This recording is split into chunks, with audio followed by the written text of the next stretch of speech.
Fala galera, sejam bem-vindos a mais um Supply Talks!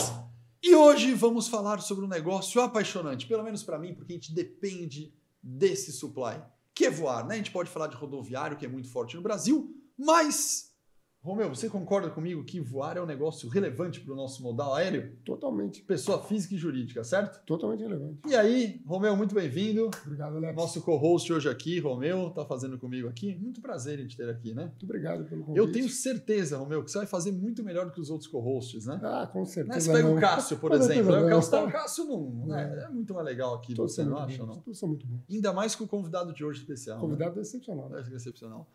Caldeirão! Grande Alex, tudo bem, cara? Muito bem-vindo. Muito demais te ver. Prazerzaço. Caldeirão aqui. Eu vou deixar você se apresente naturalmente, não eu, porque eu não vou cometer esse problema de lembrar da sua carreira. Eu só lembro, Caldeirão, do negócio que eu não vou contar, vou deixar seu Melhor cargo, você não contar, cara. Deixa quando quieto. a gente foi, Romeu, a gente foi para uma missão, certo? Para fora do Brasil, numa que a gente faz com o líder de supply, e lá a gente fez uma dinâmica que eu tinha que contar uma curiosidade, entendeu? Entendi. E aí o Caldeirão contou a curiosidade Essa dele. curiosidade eu não vou repetir aqui, não. Mas eu você já contar aqui, vai né? ficar no imaginário. Vai ficar no imaginário. Mas a única coisa que eu vou dar um spoiler, a única coisa para a galera ficar com mais curiosidade, é que tinha a ver com a apresentação na televisão, cara. Sério? Sério. Mas a galera vai imaginar o que é. Não vai saber. Mas se só dar um tempinho no final, será que ele pode contar? Não sei, a não ser que mande mensagem pro Caldeirão depois do podcast e fala, Caldeirão, o que era o negócio aí na televisão, cara? Mas na verdade, cara, a verdade é que eu conto essa história e as pessoas depois ficam caçando, né, na televisão. Não, eu tenho um amigo na Globo, eu vou procurar, não sei o que, ninguém acha. Né? Então, cara, vou continuar o mistério. Se a gente tivesse vídeo da Globo, eu ia pôr na televisão. Não, eu tava perdido, cara. Aí eu tava perdido. Ainda bem que vocês não estão achando. Vamos continuar no imaginário, por enquanto. Né? E eu conheci o Caldeirão agora. Verdade. Prazer, Caldeirão. Caldeirão. Beleza. Pode se apresentar para a galera, contar da tua experiência, Legal, como você Alex. foi parar em supply. Todo mundo, eu sempre pergunto isso, porque supply a gente sempre repete, Claudão. Não é um negócio que você fala, cara, pega meu filho de 11 anos, né? Meu sonho é ser um cara de supply, né? É verdade. Meu filho não tem esse sonho, né? Ele quer ser youtuber hoje, entendeu? Quem não? Não quer ser um cara de supply. Como você caiu no supply lá, Alex. e sua carreira? Legal, bacana. Bom, eu sou engenheiro civil, né, formado pela Federal do Rio de Janeiro. Comecei a minha vida trabalhando como engenheiro civil numa empresa de geotecnia, né, chamada Geotécnica, no Rio, porque eu tinha uma formação em mecânica do solo com uma especialização da engenharia civil. Enfim, e eu trabalhei nessa empresa, né, com engenharia consultiva, fazendo projeto de barragem, não tinha nada a ver com, obviamente, você está falando de supply hoje, é uma maluquice, né? E eu trabalhei com esse negócio durante uns 10 anos da minha vida. Até um belo momento que engenharia consultiva foi pro saco no Brasil, né, começou a reduzir cada vez mais, eu falei, tem que viver, né, tem que continuar sobrevivendo, né? E eu entrei na Ipiranga. Na verdade, até é diferente. Eu entrei na Atlantic, que era uma companhia americana que tinha aqui, que a Ipiranga comprou logo em seguida. Tinha acabado de entrar, pouco tempo depois ela comprou. E lá dentro da Ipiranga, eu comecei a trabalhar com supply. Primeiro com transporte, eu fui chefe da seção de transporte rodoviário, a gente tinha uma frota de caminhões-tanque, né, que atendia, tanto buscava produto nas usinas, etc., não sei o que, como fazia entrega nos postos de combustível, né? Trabalhei durante um primeiro momento nisso, depois eu acabei migrando para a área de compra de álcool. Interessante, né? Que álcool, antigamente, você não comprava direto das usinas, né? Você comprava pela Petrobras. Petrobras comprava da usina e você simplesmente ia lá pegar. Né? Você mandava um caminhão-tanque e pegava o... Então, a gente constituiu uma área de álcool que não existia, né? Era uma coisa totalmente nova. Eu trabalhei durante 4 anos com isso. Depois, naturalmente, eu acabei indo para uma área de trading dentro da própria Ipiranga. A Ipiranga, como era uma companhia nacional, ela não tinha uma estrutura de trading fora do país. A gente constituiu a estrutura de trading dentro do Brasil. Eu trabalhei durante mais uns 4 anos nessa área, até que eu saí da Ipiranga, né? Então, eu já estava, nesse momento, eu já tinha me envolvido com supply, né?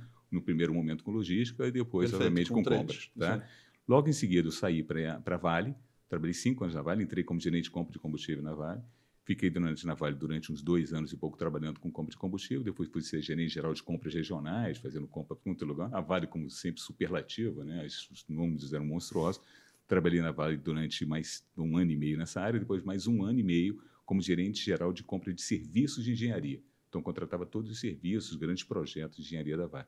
Trabalhei 5 anos na Vale e saí da Vale para ser diretor de supply chain da Magnesita. Magnesita é uma empresa que faz refratários até hoje, né? Tinha sido comprado pelo GP, né? Pelo pessoal do GP, e era uma oportunidade muito interessante. Eu fui ser diretor de supply na Magnesita. Então, nessa oportunidade, eu respondia por toda a parte de compras, toda a parte de logística, inbound, outbound, né? e pela mineração da magnesita. Né? Como tinha vindo da Vale, o cara falou, olha, você é o Você único cara aqui que conhece desse negócio. Engenheiro que trabalhou com obra, normal, não é igual, né? Mas tem relação, obviamente, né? dentro da... A vantagem, né? É interessante você falar de supply, de compras, né? Por exemplo, eu trabalhei em compras na Vale durante esse tempo todo. A grande vantagem, uma das grandes vantagens que eu vejo na área de compra é que você passa por todas as áreas da empresa. É isso. Você compra para todo mundo. Então, eu comprava para mineração, eu comprava para manutenção, eu comprava para admate, comprava para todo mundo, e você acaba se envolvendo e conhecendo muito dos processos, né? Não tem como você fazer uma boa compra sem... As duas áreas que mais transitam assim é compras e TI. Exatamente. Tem uma conexão com todo o negócio. Não, TI você não tem também como, fala né? com todo mundo, Exato. faz tempo pra todo mundo. E tem que conhecer o negócio. E tem né? Não, isso que eu falo, Exato. é não de passar. Você fala, o RH passa em todos. Tudo bem, você contrata para todo mundo, faz folha de pagamento para todo mundo, faz treinamento. Mas é diferente você ter que entender o business, né? Exato. Às vezes até mais do que a própria área. Às vezes mais do que a própria área. Entregar, né? Isso é uma outra grande vantagem. Então, essa já foi uma experiência muito legal, né? E que possibilitou, depois que eu saí da Vale, né, continuar cada vez mais transitando em áreas que eu não conhecia absolutamente nada, portanto, dessa experiência que eu tinha tido.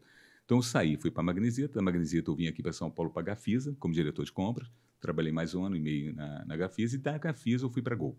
Entrei na Gol como diretor de supply chain, fiquei durante 3 anos e meio na Gol como diretor de supply chain, foi uma experiência super legal. Acabei migrando dentro da própria Gol para a área de cargas, fiquei 5 anos como head da área de cargas na Gol, e agora, né, tem 3 anos e meio estou como diretor do Centro de Controle de Operações e Engenharia. Então, hoje eu respondo por toda a operação da companhia e toda a parte de engenharia de performance. Tá legal? Então, essa é a minha trajetória, né? Como você falou, uma trajetória meio torta, né? Você começa como engenheiro, vai parar em supply, você nem sabe como, mas... A trajetória, de maneira geral, até que é bem mais linear do que muita gente, né? Tem gente que é mais torto nesse processo. Tem. Até de segmento, né? As pessoas até mudam mais. Se você pegar segmento seu... Você trabalhar no Ipiranga ali, era quase que segmento de transporte rodoviário, digamos assim, né? Que é base do Brasil. Agora, você está no transporte aéreo e no meio você pegou mineração, né? Quando eu estava na distribuidora, é uma distribuidora, né? É isso. Fundamentalmente é isso, né? Você pega o produto da Petrobras, coloca nos tanques e distribui nos postos. Fundamentalmente é isso que a gente fazia. E a Vale, né? Pelo que você comentou, e eu conheço bastante pessoal da Vale lá, é o que você falou, é tudo muito grande na Vale, né? É difícil comparar até com outras empresas, né? Por isso você fala, nossa, a empresa é grande, né? Cara, vou dar um exemplo aleatório aqui, sei lá, Nestlé. Você fala, nossa, a Nestlé é grande, cara, mas a Vale é maior, cara. Né? E a Vale é uma grande escola, né? A Vale é cliente. Nossa, a gente já fez muito treinamento, academia de compras lá com a gente. Assim, os números hoje... É muito grande, os números hoje eu nem comprador. Sei, eu nem tenho mais os números, a maturidade é muito grande. Mas olha, eu trabalhei na Vale há 15 anos atrás, né? E eu era gerente geral de compras regionais. Imagina, falar, primeiro você tem as compras, né, as grandes compras estratégicas, né, combustível, peça de caminhão, não sei o quê. Depois você tem as compras consolidadas, você tem as compras de engenharia e sobra as compras regionais. Você fala, deve ser a merrequinha, né? Vai comprar lá um computador, não sei o quê. Era 4 bilhões. Isso em 2005, né? 4 bilhões era o que restava, né? Você imagina o tamanho das outras contas, né? Então, como eu falei, tudo é superlativo na companhia. É uma maturidade muito grande. Legal. E você está agora no setor aéreo, né? Há verdade. muito tempo, né? Na verdade, já. Quase 12 anos já. Quase 12 anos. Que, para mim, se eu tiver que separar aqui grandes setores industriais, setores do Brasil, fazer um top 20 setores, para mim ele tranquilamente está no top 5 dos mais difíceis de operar. É verdade. Com margem apertadíssima, né? Exatamente. Um business que vai no detalhe e muito influenciado pelo supply e pela compra, né? Não, e você sabe uma coisa que é super interessante você falar isso, né? Quando eu fui para a Eco, eu tinha passado pela Vale, como você falou, né? Uma empresa bilionária, valores muito grandes, e com a complexidade de manutenção de operação imensa, né? Operar aquelas minas, fazer o negócio acontecer, não era uma coisa muito simples. Mas, sob o outro lado, né, sob o ponto de vista de cliente, você tinha meia dúzia de siderúrgicas no mundo. Então, era relativamente simples. Né? Botava lá dentro, sob o aspecto comercial que eu estou falando. Né? Você botava dentro do navio, mandava entregar lá, bonitinho, você estava dentro de uma commodity, estava dentro da qualificação, tudo bonitinho, não tem problema nenhum. Quando eu fui para a Gol, eu verifiquei uma empresa que tem uma complexidade operacional de manutenção monstruosa e uma complexidade de relacionamento, de atendimento comercial monstruosa. Eu tinha 30 milhões de clientes. A gente tem 30 milhões menor. Com uma margem super apertada. Então, você tem toda a razão. A complexidade da operação de uma companhia aérea é uma coisa de maluco. Né? Mas é legal, é um desafio atrás do outro. Todo dia é um desafio novo. Todo dia é um desafio. Estamos vivendo um agora, inclusive, né? Por conta do preço do combustível. Né? O combustível está nos valores historicamente mais altos da história do país. Né? A gente pode falar que sim, mas conhecendo um pouco do setor aéreo, todo ano o desafio, porque o combustível aplica todo ano, é muito difícil, porque o custo é muito alto, varia, e você está falando, estamos vendo agora. Mas, cara, 2 anos atrás, a pandemia. Cara, queria massacrar Não, quando a gente achou que a gente achou que o negócio estava melhorando, que a gente estava saindo da pandemia, veio o combustível, né? A gente está pensando qual vai ser a próxima que vai vir, né? Toda hora tem algum desafio novo. Sabe, Caldeirão, que quem me mandou foi o João, que é conselheiro nosso, que você conhece, o João Felipe da Dell, né? Ele acabou de mandar no nosso grupo aqui de supply, né, de diretores, ele mandou um gráfico. Você chegou a ver isso aí? Não vi não. De companhia marítima. Olha que interessante, um gráfico de companhia marítima mostrando, não vale dar informação, mas o João não vai me mandar uma informação que furada, não funciona, né? Cara, é de companhia marítima mostrando a margem que esses caras estão agora, pós-pandemia. Você viu alguma coisa disso aí ou não? Não? Deixa eu ver se eu acho aqui pra galera, depois a gente põe aqui. Mas deve estar lá no teto, né? Não, a margem tá absurdamente alta. Quer ver? Olha que coisa maluca, ó. Mas, cara, Olha isso aqui, depois a gente mostra pra audiência, mas dá uma olhadinha. Olha isso aqui, Caldeirão. Nossa, dar um zoom. Tô vendo. Olha aqui olha a pandemia, olha o quanto está de margem que subiu depois da pandemia. Os caras tinham uma margem, só para a gente falar para a audiência aqui, ó. Eles tinham uma margem, tá vendo, Romeu, aqui ó, na casa em 2019, tá? 2019, na casa de 2,6% de margem EBITDA e agora estão com 57%. É brincadeira, né? Caramba. Uma escalada ajustada aqui depois da pandemia. Meio surreal isso aqui, né? Mas ó, vou te falar uma coisa, né? Falando de combustível... Isso não acontece no transporte aéreo, infelizmente, né? Não acontece, de jeito nenhum. Mas, ó, falando, por exemplo, de granel líquido, né? Que é uma coisa que eu conheço um pouco melhor. A guerra da Ucrânia com a Rússia possibilitou, né, um aumento da demanda por navio que seguramente deve ter aumentado os custos, né? E, consequentemente, as margens. Porque é interessante, né? Todo o petróleo, todos os derivados que abasteciam a Europa, né, vindo da Rússia, iam por duto. Legal, logística, bonitinho, faz todo sentido, não sei o quê. Quando a Europa começou a parar de comprar petróleo russo, derivado russo, né, eles não pararam de consumir, eles pararam de comprar da Rússia. Está tendo que vir de algum lugar. Como é que vem? Navio. A Rússia, por sua vez, também não deixou de vender. Ela não está vendendo para a Europa, mas continua vendendo para a China, para a Índia. Como é que vai? Navio. Então, aquilo que você não tinha anteriormente de demanda para navio passou a existir. Os preços foram para a velocidade de demanda, curva clássica, subiu o negócio. Pronto, foi embora. Só que isso não acontece no setor aéreo? De jeito nenhum, né? Muito pelo contrário. Na pandemia foi o contrário. Né? Na pandemia a demanda foi lá embaixo. Pra você ter uma ideia, hoje a gente está com 600 voos por dia. Mas estou falando de carga. Vamos falar de carga agora e não de pessoas. É que a gente não opera tanta carga, né? Então, e aí é legal a gente comentar para a audiência. Eu acho que é uma curiosidade, né? Que todo mundo tem. Por que o transporte de carga do modal aéreo não decola? É custo? Não, simplesmente por isso? Não, eu acho que aqui no Brasil você não decola o modal aéreo porque você não tem carga de retorno. Tá? Legal. Você vai para Fortaleza. Você sai daqui de Guarulhos e vai para Fortaleza levando carga. Beleza, tem um puta consumo, não sei o quê. Você volta com o quê de Fortaleza para Guarulhos? O avião volta batendo lata. Né? Você vai para Recife, idem. Você vai para São Luís, você vai para Teresina. Estou falando de distâncias que fazem sentido no transporte aéreo. Você usa o modal aéreo, você vai fazer São Paulo, Jundiaí com o que você volta? Com o aeroporto de Campo de Marte. É diferente dos Estados Unidos. Né? Nos Estados Unidos você tem uma malha aérea de cargueiro maravilhosa, só que os caras ficam levando e transitando produto para lá e para cá o tempo todo. Né? Então aí o negócio começa a fazer sentido. O grande problema do transporte de carga, a única rota no transporte aéreo de carga no Brasil que faz todo sentido é o de Manaus. Porque você leva a peça e volta com o produto acabado. Né? Então, você tem carga de ida e carga de volta. Agora, quando você só tem carga de ida, começa a ficar mais difícil para viabilizar. Né? O que acontece, na verdade, o que a gente, na verdade, tem de tomada de decisão no modal rodoviário. É o mesmo conceito. Exatamente. Tá perfeito, né? No fundo é isso. Você não quer voltar com o teu ativo batendo lata, né? Funciona exatamente da mesma maneira para um avião. Tá legal? Hoje, por exemplo, falando de Gol, né? Vocês voam algum avião só de carga? Ainda não. Não, hoje toda a carga que voa é no mesmo avião que voa passageiro. Exatamente, ainda não. Mas a gente está com uma aliança agora, um contrato, né? E já foi divulgado, né? Eu posso falar disso, com a Mercado Livre. Né? O Mercado Livre está trazendo alguns aviões aqui para o Brasil que nós vamos operar.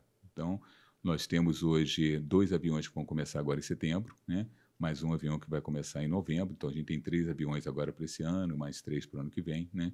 Então, a gente vai estar operando essas aeronaves com o Mercado Livre. Então, a gente vai crescer, a gente vai passar a ter avião de carga também, mas voltado para um cliente específico, dada essa negociação que a gente tem com eles. Perfeito. Tá para a gente fechar esse assunto, última curiosidade que você falou de ir e voltar. Uhum. Lógico, se você tem um avião de carga, um avião cargueiro, você precisa ir e precisa voltar com ele cheio para valer a pena. Perfeito. Como não tem isso, e na verdade você transporta na rota de passageiro, o avião Fortaleza-São Paulo, ele volta com o passageiro de lá. Tranquilo.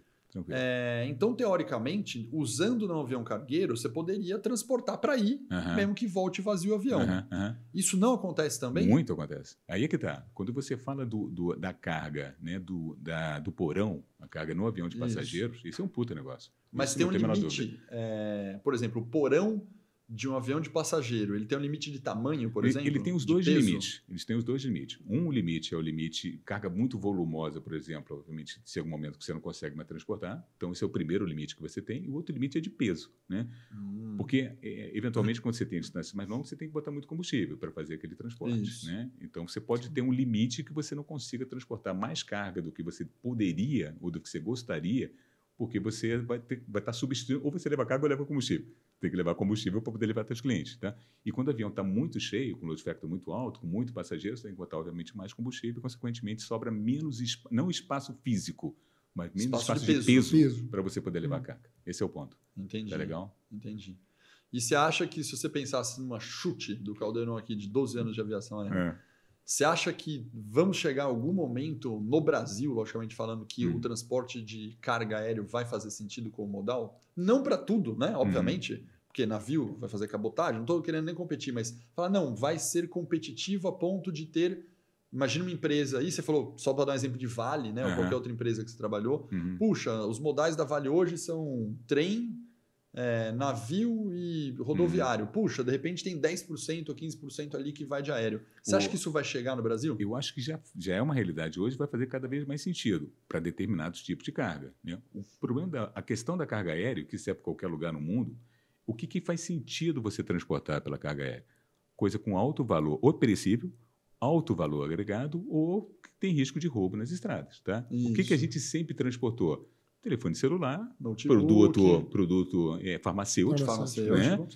E carga que você tem um tempo de entrega muito, muito baixo, né? Então, isso fala muito com e-commerce, né? O cara compra carga lá em Fortaleza e Natal, quer receber no dia seguinte.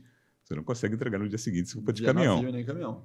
Então, você tem que botar no avião e levar, tá legal? Então, essas são as tem três... Uma tendência tem, cada vez mais. Com o crescimento do e-commerce que a gente tem observado no Brasil, e não é para menos que o Mercado Livre está trazendo avião e fazendo isso, porque ela está percebendo... Que é um diferencial. Obviamente, está percebendo isso como diferencial. Dele, exatamente. De cliente para o produto. Tá legal? É exatamente isso. Tá bom? Perfeito. Eu vi uma entrevista mais ou menos recente com o Kakinoff, que ele foi no podcast, inclusive, e ele falou do uso de drones, né? Para voo. Você acha que isso também está com uma... Você está falando para passageiro? Para ambos até, né? Ele falou que passageiro sim, né? Tá testando já voar passageiro com drone. Dá medo, Romeu, você acha ou não? Você voaria de drone ou não? Voaria. Acho que sim. Voaria? Eu tranquilo.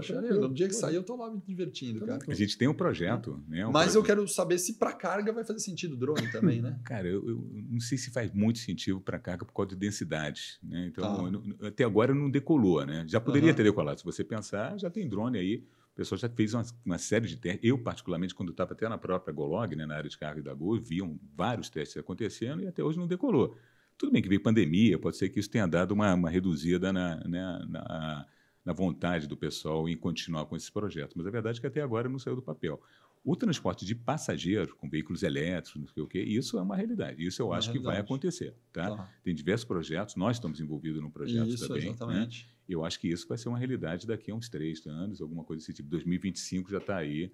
A gente vai... E faz todo sentido, né? Para grandes centros urbanos como esse. Imagina, você está na Faria Lima, quer pegar um voo em Guarulhos. Você vai pegar um trânsito de 2 horas, né? Pô, você entra um dronezinho. Pega um Eveton, né? Então tem 15 minutos você está em Guarulhos, né? Faz todo sentido. Isso, né? Aí vai funcionar bem, né? Aí vai ser divertido. Eu acho que sim. E vai dar uma experiência para o cliente melhor. É claro. Não tenha dúvida, né? E é muito bacana, né? Você pode perguntar, pô, mas é um helicóptero? Não é. É outro tipo de experiência, é bem diferente, né? Então acho que tem tudo para ser bem sucedido e é muito mais barato, né?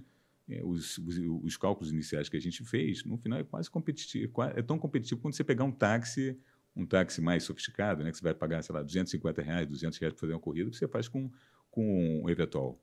e faz em 15 minutos. O tempo é diferencial. Não dá para comparar. Tá legal? E ainda tem a questão do ESG, né? Sustentabilidade. Claro. Né? Veículo elétrico. Ainda tem esse ponto que é super relevante. Super relevante. Legal. Então a gente falou de experiência do cliente, né?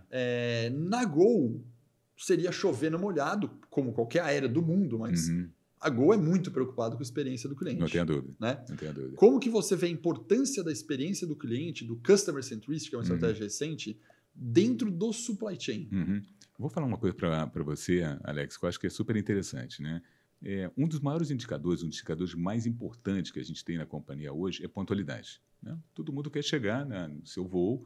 É claro que tem uma série de outros temas importantes, né? Saber que sua bagagem vai despachada, que vai chegar no destino tranquilo, que não tem problema, o serviço de bordo vai ser bom, o atendimento é atencioso, uma série de pontos. Mas a pontualidade está mais do que provada, que é super importante. E quando a gente faz as nossas pesquisas de satisfação, o NPS, né, eles caminham muito juntos. Quando a gente está muito com a pontualidade baixa, o NPS cai. Quando a pontualidade está alta, o NPS sobe. Então, está mais do que provado que a pontualidade é super importante.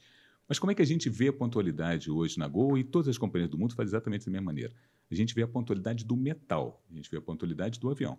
Então, se os aviões estão saindo dentro daquele horário determinado, né, eventualmente com algum range ali de 15 minutos, você está pontual. Tá?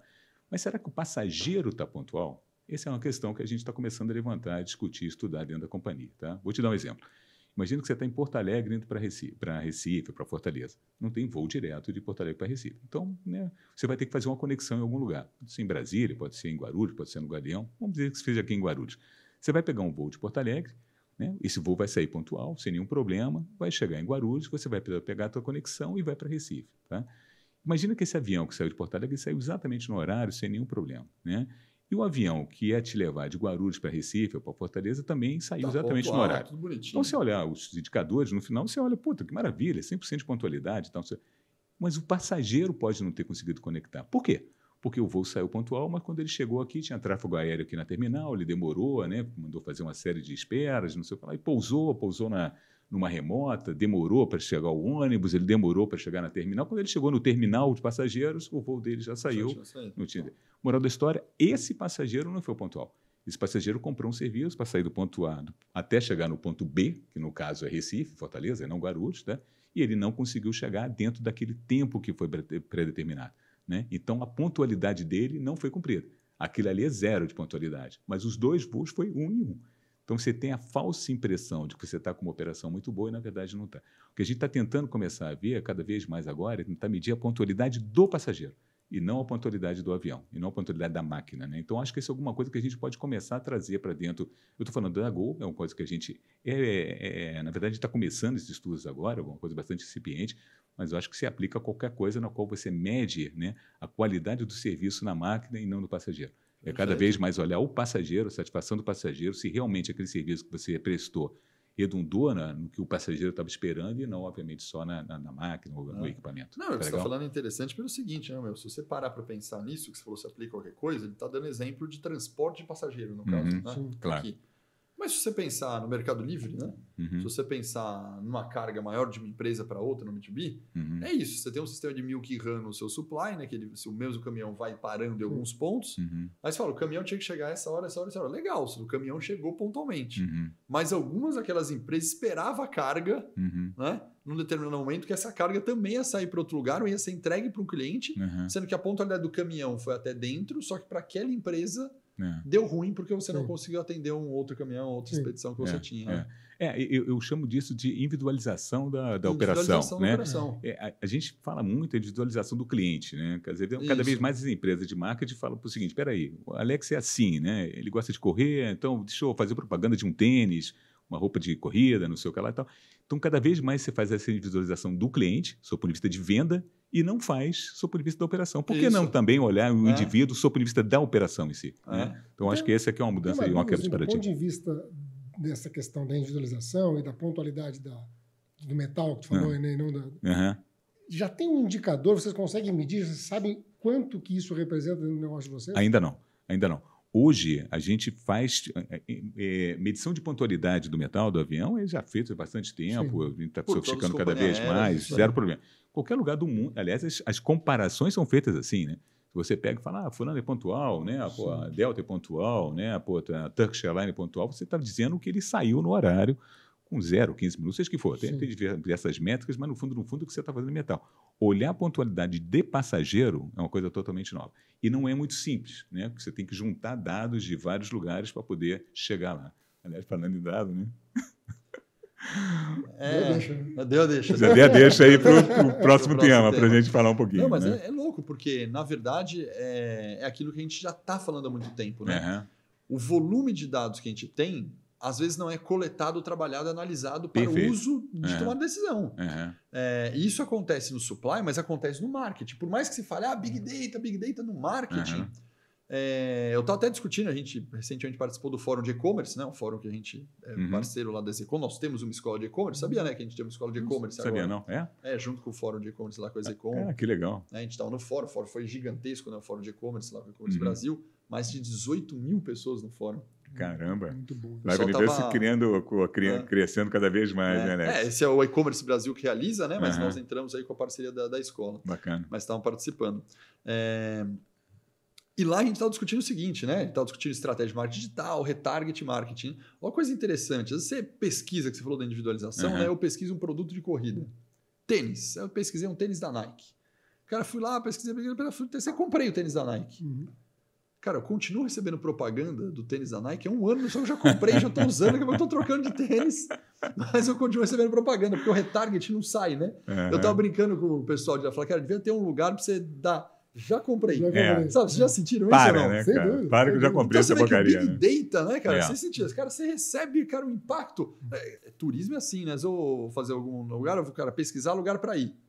Vou no Booking, cara, pesquisei algum lugar. Acabou. Rapaz, mas eu vou ficar o ano inteiro, mas eu já fui. 3 anos. A viagem já foi indo, né? E o cara estava oferecendo a mesma viagem de novo. Eu falei, pessoal, deixa eu explicar para você. Eu já fui para essa viagem, já voltei, já curti. Não precisa. Eu não vou de novo. Obrigado. Obrigado. É porque você não respondeu pesquisa, cara. Se você responder pesquisa, de repente os caras param de te mandar. Mas por que eu estou puxando essa? Porque mesmo o pessoal do marketing fala, pô, usa bem o dado. Não usa tão bem. Usa bem para fazer a propaganda, mas já não usa bem na experiência. Claro. Eu até ouvi esses negócios muito interessantes. É o bando de dados, não é o banco de dados. É o bando de dados. Bando de dados. Porque o dado não está bem tratado, não Então tá você bem... tem um esforço de coleta, você tem um esforço de tratamento e você tem um esforço de uso. E quando eu vou falar uso aqui, eu vou falar no uso de ter uma análise em cima do que aconteceu, que a gente chama de uma análise descritiva, né? De uma análise... até chegar no movimento mais avançado, que é você fazer uma análise preditiva. Você fala o que tem que acontecer. E eu queria saber se você tem um caso que você saiu desse fluxo e fala, cara, peguei o dado, coletei, mas agora eu já estou dando a recomendação, que é o último estágio, a análise preditiva. Exatamente. Prescritiva, desculpa. Prescritiva e não preditiva. Tem um case bem bacana, né? Eu tive o prazer de apresentar na maratona de vocês aí há cerca de uns 2 meses atrás, né? Que é o seguinte, vou tentar explicar um pouco melhor, né? Eu, como disse para vocês, eu estou como diretor do Centro de Controle de Operações, né? E o Centro de Controle ele é fundamentalmente o grande coração da operação da empresa, olhando tudo que tá acontecendo, tá? Numa operação normal do dia a dia, eu tenho um grupo, né, que a gente chama de coordenação de voos, que os caras ficam olhando o dia todo os trilhos, né? A aeronave sai daqui de Congonhas, vai para o Rio, do Rio ela vai para Vitória, de Vitória ela volta para Congonhas, vai para Confins, volta para Congonhas, pronto, acabou o dia só dela aí. Só para a galera conseguir visualizar, não é o pessoal da torre de controle que está no aeroporto. Não. É o que está dentro da companhia aérea. Da companhia aérea. A Gol tem, a Latam tem, a Azul tem, a Delta tem, todo mundo tem. Mas só exatamente para entender, lá na torre de controle, os operadores não são da companhia aérea, e sim da ANAC, né? É isso, hoje é da Aeronáutica, né? Da Aeronáutica. Ou eventualmente uma outra entidade que foi criada a partir da Aeronáutica, a Nave Brasil. Não é nem a ANAC, então, na verdade, da Aeronáutica mesmo. Exatamente. Que são os operadores de torre de controle do avião. Controla pouso, decolagem, para exatamente. Controla o espaço aéreo brasileiro. O espaço aéreo brasileiro. Você vai mudando conforme o tamanho do espaço, né? Quando a torre controla até determinada região, depois você parte para um outro tipo de controlador que controla uma região maior e assim por diante, tá legal? Mas fundamentalmente são os grandes controladores. Esses caras estão lá fisicamente no aeroporto, porém tem um pessoal de controle também dos voos local em cada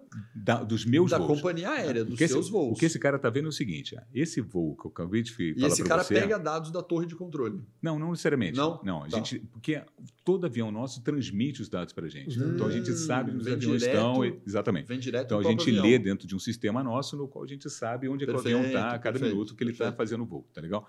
Então esse avião, esse exemplo que eu falei para vocês, ele saiu de Congonhas, né? e está indo para o Santos Dumont, do Santos Dumont ele vai para Vitória, tem o trilho que a gente chama, né? Ele sai, ele tem o tempo de voo e tem o tempo que ele fica, né, fazendo o que a gente chama do turnaround, né? Que é quando você para com o avião, desce todo mundo, sobe todo mundo, coloca o combustível, tira bagagem, coloca a carga, tira a carga. Esse é o turnaround, né? O tempo que ele está de solo fazendo isso. Então, ele voa, para. Esse conjunto de voos e paros é o que a gente chama de trilho, tá? Só para exemplificar. Perfeito. Você ia fazer uma Não, pergunta, trazendo para o mundo fora da aviação, seria nada mais a rota que esse avião tem que fazer ao longo do dia. Como o mundo supply fora da... Se a gente pensar no transporte rodoviário... É como se fosse uma rota de entrega. É a rota de entrega e a parada é onde descarrega os produtos que estão dentro, aí sobe todo mundo, ele põe combustível no posto de gasolina e vai. Pode ser alguma coisa, fazendo uma paralela, seria mais ou menos desse tipo. Perfeito. Tá? Em condições normais de temperatura e pressão, você chega no final do dia, tudo ocorreu normal. O que não acontece na companhia aérea é você ter condições normais de temperatura e pressão ao longo do dia. Nunca. A única certeza que a gente tem é que a gente vai começar o nosso dia e tudo que foi planejado não vai acontecer. Qual o percentual disso? Olha, cara, assim, você pode medir pela pontualidade. Tá bom. Se você tivesse sempre 100% de pontualidade em todos os voos, isso seria um indicador de que tudo aquilo que você planejou aconteceu, conforme você esperava. Cada vez que você começa a perder margem dentro dessa pontualidade, significa que você não conseguiu cumprir com aquilo que foi planejado. Pode ser duas razões. Pode ser culpa tua, porque você tinha um turnaround previsto. Vou falar o seguinte, o avião chegou aqui no aeroporto de Congonhas, você tem 50 minutos para fazer todo esse turnaround, essa coreografia que eu falei para você, né? Para o avião, descarrega, sai todo mundo, entra todo mundo, tira a carga tira a carga, a bagagem que está no porão, abastece, traz o catering, limpeza. Então faz a limpeza, tripulação, a gente está trocando tripulação, então sai uma tripulação, entra outra. Essa coreografia toda tem que fazer em 50 minutos. Imagina que, por ineficiência minha, eu não consegui fazer. Isso é um problema meu. A tripulação atrasou. Alguma coisa disso que eu estou falando para você não aconteceu. O caminhão de combustível não chegou na hora, os passageiros demoraram mais do que eu esperava, eu não tinha gente suficiente para gaitar o passageiro para poder entrar no avião. Alguma coisa aconteceu e eu não consegui cumprir com esse turnaround que estava prescrito. Beleza. Só que, maior parte das vezes, não é isso que acontece. É algum problema que, eventualmente, está fora do meu controle. Tá? Meteorologia. Então, eu dei esse exemplo para você. O avião saiu daqui de Congonhas e está indo para o Santos Dumont. Chegou no Santos Dumont, bate uma rajada de vento e, simplesmente, a aeronave não consegue pousar. Ali o aeroporto é pequeno, né? Uma pista pequena, com dificuldades operacionais, você não consegue pousar lá e você tem que alternar para o galeão. Você alterna para o galeão, tudo aquilo que estava previsto... Já era, foi para o saco. Foi para o saco. Literalmente foi para o saco, tá? Esse grupo que eu falei para vocês, que eu chamo de controlador de voo, mas, de novo, controlador de voo da Gol, né, da companhia aérea, isso, tá? Perfeito. Esses caras têm a missão de botar de novo tudo no lugar, tá legal? Opa, tive o disruption, que eu chamo, né? Teve passageiro que não chegou. Outro exemplo, sei lá, o avião estava previsto para chegar aqui em Congonhas às 10h30, o aeroporto fecha às 11 horas. Atrasou o voo não pousa, vai para Guarulhos. Caramba, foi para Guarulhos, e agora? O que eu faço com os passageiros? Né? E o que eu faço com o avião? Tenho que trazer o avião porque já fechou o aeroporto. Vou ter que trazer no dia seguinte para pegar um outro voo que ele vai fazer. Enfim, pode acontecer uma série de coisas. Eu estou dando exemplo de meteorologia, mas serve para manutenção. Né? O avião quebra, né? É uma máquina, está rodando e eventualmente tem algum problema. Né? Serve para alguma coisa que aconteceu, por exemplo, de problema em outra companhia aérea que pode impactar você. Isso existe. Pode, mas isso geralmente não, porque... quando, por exemplo, imagina que tem um voo de conexão de uma outra companhia aérea, de uma American Airlines, sei lá, de alguém que tem para os passageiros estejam conectando conosco em Guarulhos e começa a demorar demais. O que acaba acontecendo é que você vai embora e depois você realoca esses passageiros em outros voos da própria companhia. Tá?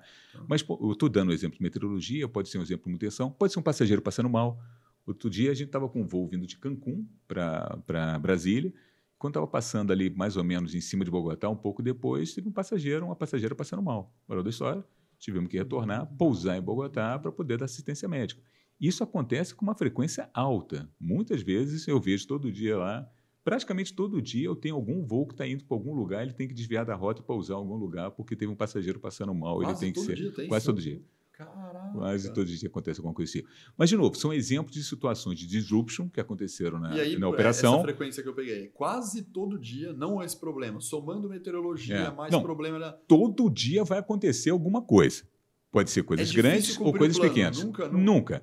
Olha, eu não sabia disso.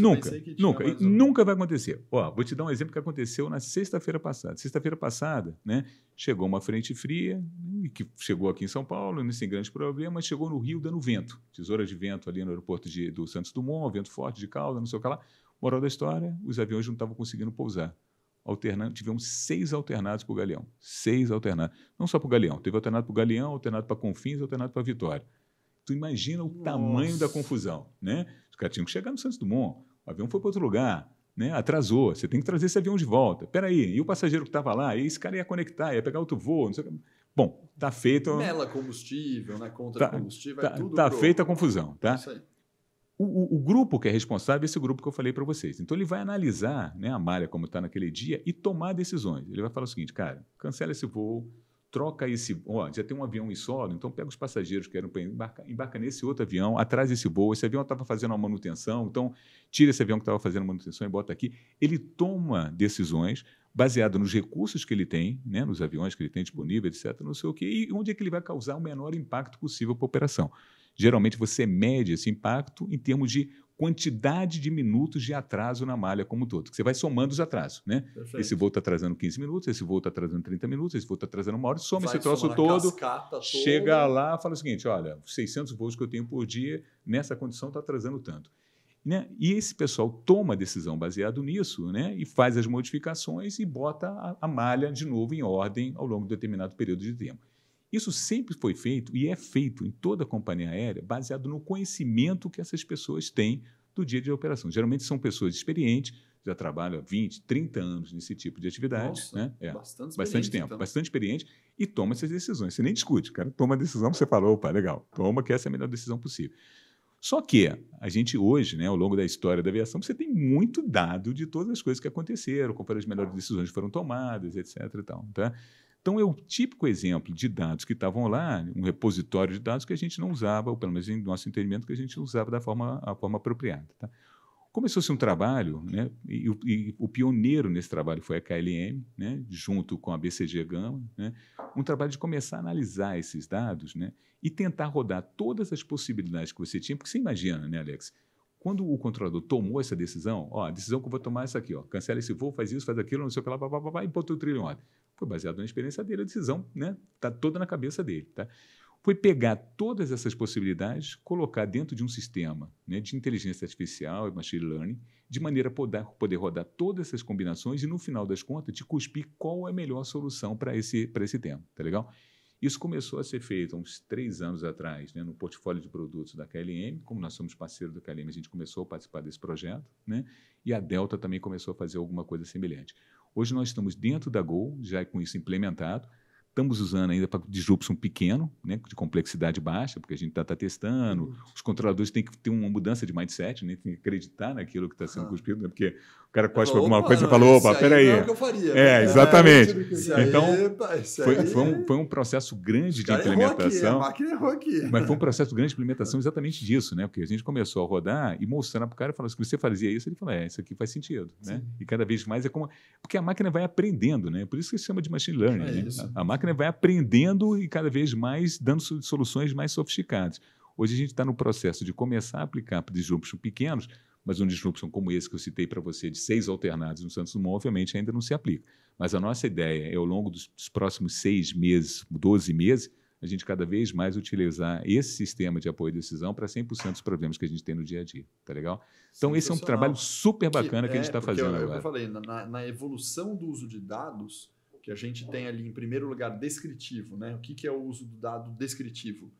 Você descreve o que aconteceu. No exemplo de aviação seria, mesmo que fosse um operador, ele falaria o seguinte, olha, o que aconteceu? Choveu. Fechou o aeroporto de tal lugar. Fechou o aeroporto de Santos Dumont, teve que pousar no Galeão. Isso é uma análise de dados descritiva.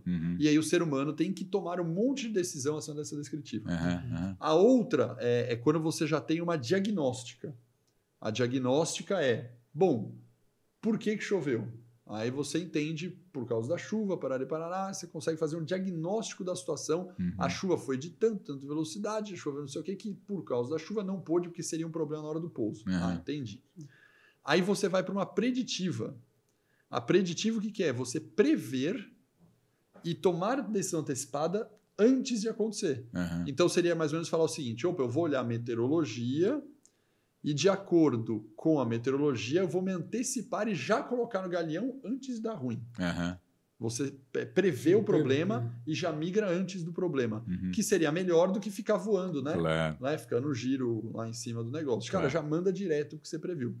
E quando você tem os dados do prescritivo, que é igual receita de médico, né? Prescreve, é quando o software, o algoritmo de machine learning, ele já dá a decisão para você. Ele não fala, vai acontecer, e o ser humano olha e fala, bom, o que eu vou fazer prevendo o futuro? Não, ele já fala, faça isso. Legal. E vocês já conseguiram chegar nesse estágio, né? Do tipo, o software já cospe o algoritmo de machine learning, já cospe, faça isso aqui. Conforme eu falei para você, ainda é um processo evolutivo, estamos fazendo com os grupos menores, mas a gente está muito esperançoso, muito confiante, né? Que daqui a uns 6 meses a gente consiga começar a utilizar para problemas mais complexos, né? Até o momento que a gente solta a galera lá. E tem um processo também de mudança de mindset importante, né? Que eu falei para vocês, né? Da confiança do usuário, né? O cara começar cada vez mais a acreditar naquele resultado. Tem um problema de performance que você imagina, Alex, quando você tem um problema complexo, cara, a quantidade de combinações possíveis chega a 70 milhões de combinações, cara. É uma loucura. E tem mais um detalhe. Você tem que dar a solução rápida.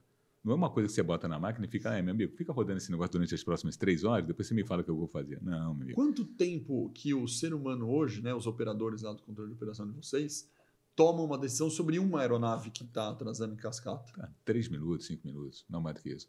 Se for uma coisa complexa, o cara tem que tomar essa decisão no máximo em 15 minutos. Não pode passar disso. Por que não pode passar disso? Porque o pau está comendo, né? Você está decolando avião, você está mandando gente para não sei o que. Se você começa a demorar muito, daqui a pouco aquela solução que você pensou já não se aplica, porque os caras já saíram.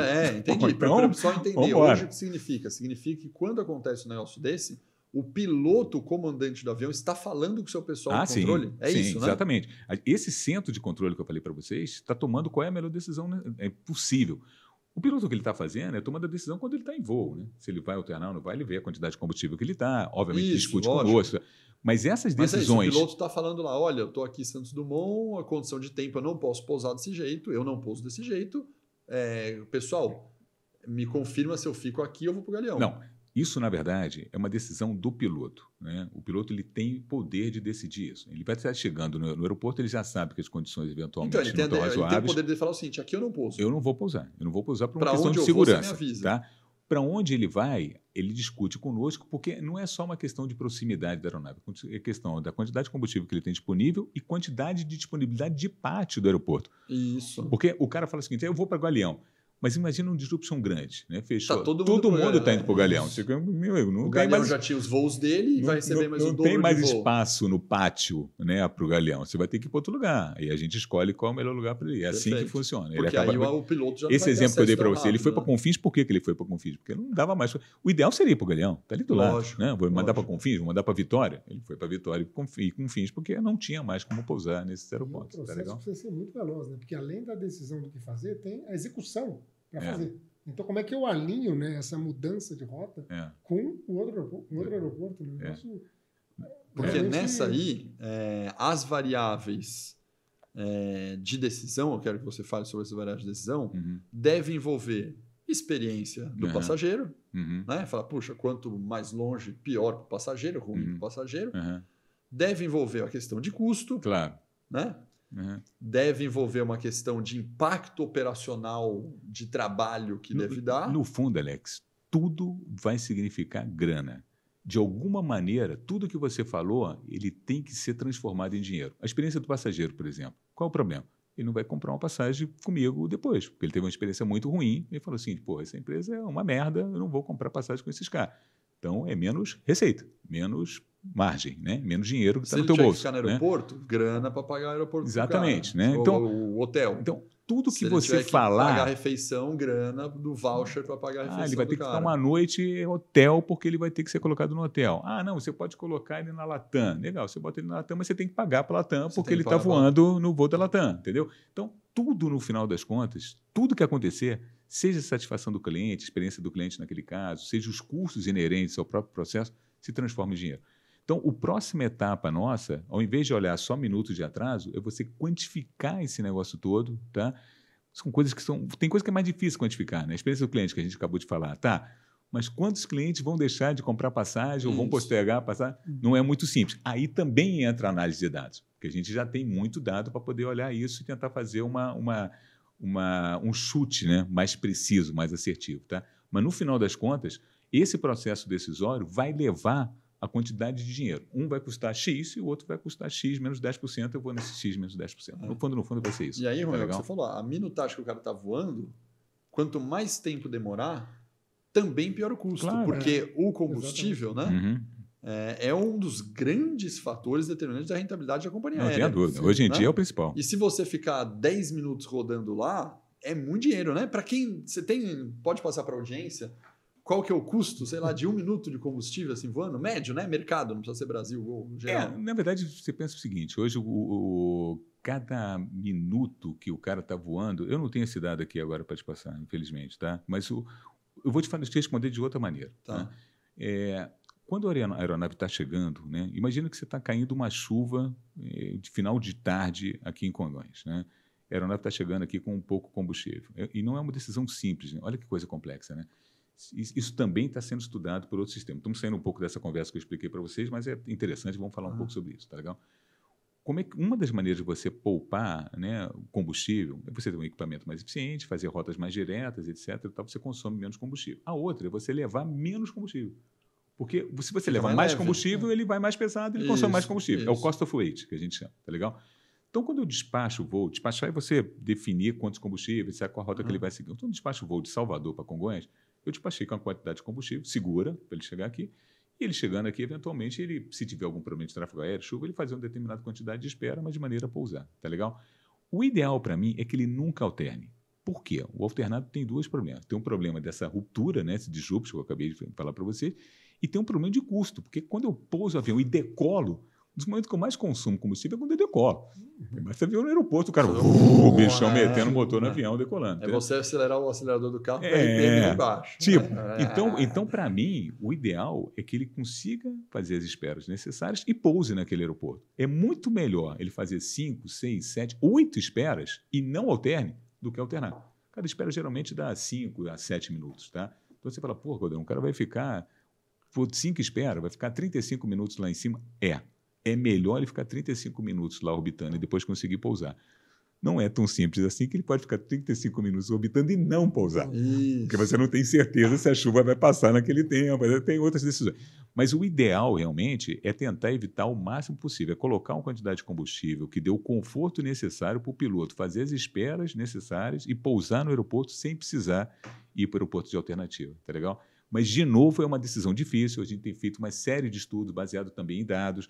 Qual é a quantidade de combustível ideal para colocar nesses casos? É melhor colocar muito, colocar pouco, né? Vamos colocar menos. Fazendo né? uma analogia, né, para o nosso supply aqui, apesar de ser puramente supply também. Não, puramente supply. Analogia curiosa é que isso é parecido com o estoque, né? Não é parecido com o estoque? De quanto você vai botar de estoque no final, você né? fala, quando eu vou pôr de estoque no meu produto? Depende. Se eu encher o estoque... Eu não vou perder venda, nível né? de serviço, eu não perco venda. Mas... Porém, eu estou com dinheiro empatado. Um custo alto, né? A sacada, não, diminui o estoque, você economiza dinheiro, mas em compensação pode ser que você... Só que aqui tem mais um ingrediente. Né? Só não está no ar. Aqui tem mais um ingrediente que é segurança. Né? Segurança, porque seu valor número 1 de toda a companhia aérea, obviamente na Gol, é segurança. A gente pode fazer qualquer coisa. Não, vamos economizar, vamos fazer isso, vamos fazer aquilo, mas segurança não é negociável. Esse é o ponto. Que o estoque de nível de segurança isso é negociável. Empresa, esse dá para negociar mais do que a vida. Né? Exatamente. Né? O combustível não é. Né? Esse Foi engraçado que a gente teve já faz tempo, inclusive, que eu tive um debate com o CIO da Gol na época, né, que era o Palaia, né? Ah, sim, exatamente. E na época a gente estava discutindo um negócio chamado Shadow IT. Né? Que até vou perguntar em termos como é que está o envolvimento da área de IT aí nesse projeto de dados. Né? E o que é o Shadow IT? O Shadow IT era que a gente estava discutindo se é válido ou não outras áreas fazerem coisas escondidas do IT. O escondido não é até no sentido necessariamente pejorativo, é no sentido de aceleração de resultado. Então, vou dar um exemplo. Eu sou da área de marketing. Cara, eu vou fazer uma campanha promocional Dia das Mães. Eu tenho que fazer um site com umas 5 páginas de Dia das Mães, no nosso site, do e-commerce lá. Vou ter que pedir para o IT, para mexer no site, para eles entrarem no projeto, priorizar a fila. O que o cara do marketing faz? Cara, eu vou contratar uma agência. A agência faz todo o site lá e eu passo o link aqui. Cara, e o cara vai linkar e o link do negócio vai cair no site da agência. E o IT não foi envolvido. Né? E é polêmico, né? Porque tem gente que é a favor, tem CIO, né? Que são os diretores de IT que são a favor, tem CIO que é contra. E nesse debate estava o Palaia, né? E aí tinha 4 CIOs, né, diretores de IT, 3 estavam falando que são a favor do Shadow. E o Palaia falou, não, na do Go não existe Shadow. Mas Palaia, isso é mais engessado, tal. Ele falou, vocês não podem esquecer de um componente. A Go, eu mexo com vidas. E segurança em primeiro lugar. Ele falou, qualquer Shadow que tenha no IT pode envolver uma vida. E a gente não está disposto a correr risco. Prefiro demorar no projeto. Legal. Você vê como é que essa questão da segurança está totalmente... Ele falou, eu Sim. gostaria de fazer mais coisa, mas eu não posso. Assim, de novo, não é negociável. Não é negociável, né? Nós temos 15 mil funcionários hoje, está na cabeça de todos os 15 mil funcionários. Segurança Se não é tiver que negociável. atrasar um voo, porque por uma questão de segurança, vai atrasar o voo, porque a gente não vai correr um risco desnecessário por conta disso. Então, nada que a gente vá fazer não leva em consideração, obviamente, essa questão. Mas você estava falando do envolvimento de TI nesse projeto. Como é o envolvimento de TI nesse projeto? Na verdade, essa área, particularmente que está tocando esse projeto junto conosco, é uma área de analytics que foi constituído para essa atividade, tá legal? Perfeito. Então, não é um pessoal de TI, é um pessoal da área de operações, de analytics que foi constituído, contratado gente no mercado, cientista de dados, etc., não sei o que, para tocar o projeto. Mas é exclusivo do supply? Esse caso específico, sim, tá? A área a área de vendas também tem uma área de analytics fazendo grandes projetos, porque a gente está falando muito aqui da operação, né? Está falando muito de supply. Você imagina, né, dentro da área de revenue management, para você definir qual é o preço de uma passagem. Tu imagina o que está envolvido, a quantidade de dados que o pessoal trabalha. A gente tem curso de precificação aqui na live. Exatamente. Né? Tá? E a precificação de companhia aérea é uma das mais avançadas que tem benchmarking, porque é o que faz o melhor uso de precificação dinâmica, que é o nome que a gente dá. Exatamente isso. Tá? Então, tem uma área de analytics lá trabalhando fortemente essa questão também, mas ambas o tempo todo com envolvimento de TI, principalmente, até porque não dá nem para não ter envolvimento de TI, né? Toda a parte de ferramentas, de capacidades, de armazenamento, banco de dados, acaba sendo com eles, né? Então, nem que a gente quisesse poderia ser feito. Mas a coisa tem uma governança bem específica, no qual eles estão presentes, com discussões, com os projetos que vão avançando. Então, a coisa é bem feita em parceria, digamos, tá? Não é um projeto que está dentro de TI, é um projeto que está dentro da área. E você vê isso como uma vantagem, na verdade. Sem problema nenhum. Porque você tem um núcleo independente com pessoas que vão estar focadas no supply, nessa operação. E tem outros projetos que correm dentro da companhia, na área de marketing, etc., que funcionam exatamente da mesma maneira, mas com o conhecimento da área de TI. Não tem problema nenhum. Os grupos estão formados, tocando o projeto junto com eles, né, de alguma maneira. Não tem problema nenhum, todo mundo em paz com isso e tocando o projeto sem que é o sistema que a gente chama de sistema híbrido, na verdade. Né? Não é um shadow, né? Na verdade, você não está fazendo escondido sozinho, e não está 100% no IT. Na verdade, você está ali com o reporte, né, para o IT dando suporte para essa operação acontecer. E é super importante, até antes de iniciar o projeto, ter um insight da área de IT, né, para ver se não tem alguma coisa que pode ser melhorada do ponto de vista da contratação desse negócio. Né? Claro. Os caras são, na verdade, os caras que têm o know-how do negócio. Acho que Alex, deixa eu te contar uma história, cara, que eu lembrei, cara, que é super interessante, que é o seguinte, a gente está falando dessa coisa do conhecimento do colaborador, do funcionário, que já tem muita experiência, como eu falei para você, 20, 30 anos fazendo determinado tipo de coisa.